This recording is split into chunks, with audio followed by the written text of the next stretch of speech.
Well, okay, so what are the things you tell the new parents that come to you with their little babies? What are the things you want them to know in the very early days? Well, first and foremost, I have to watch out for the safety, the medical issues and things. So we always talk about fever and jaundice and those sorts of things before we send anybody home from the hospital. But I also like to add in the information about the practical side that often gets overlooked. And that can be the basics. I mean, it's the pee, the poop, the diapering, all those things that sometimes as pediatricians we get busy, we're so used to it. And you get home, and first 24 hours, you're at a loss if you haven't taken care of a baby.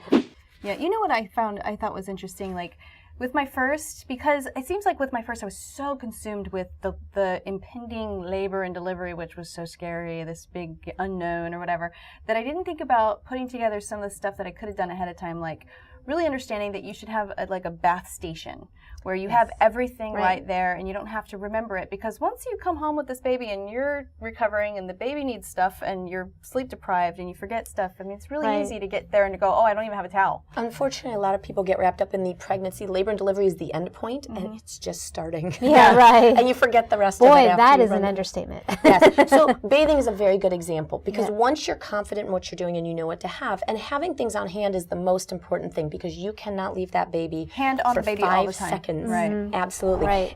So having everything you need, the washcloths, the baby soap, the towel, the diapers, the change of clothes, and if you feel the need that you have to have that phone next to you because you can't miss the call, then put it next Make to sure your you baby bring it bathtub, in. but you may not leave that baby while you're bathing. I think also, one of the things that I was most afraid of is, you're constantly watching your baby, listening for breathing and all this, and when you think that baby is getting sick.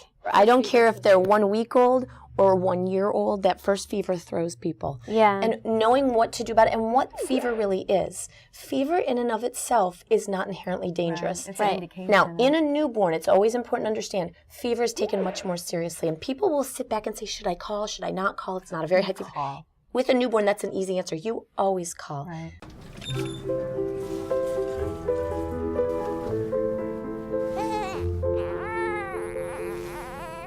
A touch can be so calming, but on newborn sensitive skin, it should be as gentle as possible. Now Pampers Sensitive are the only sensitive diaper and wipe clinically proven mild on some of the most sensitive skin. For a calming touch, now clinically proven mild. Pampers Sensitive. Pampers Gifts to Grow Rewards program recognizes all that you do for your baby by giving you something back. For more information, go to www.pampers.com.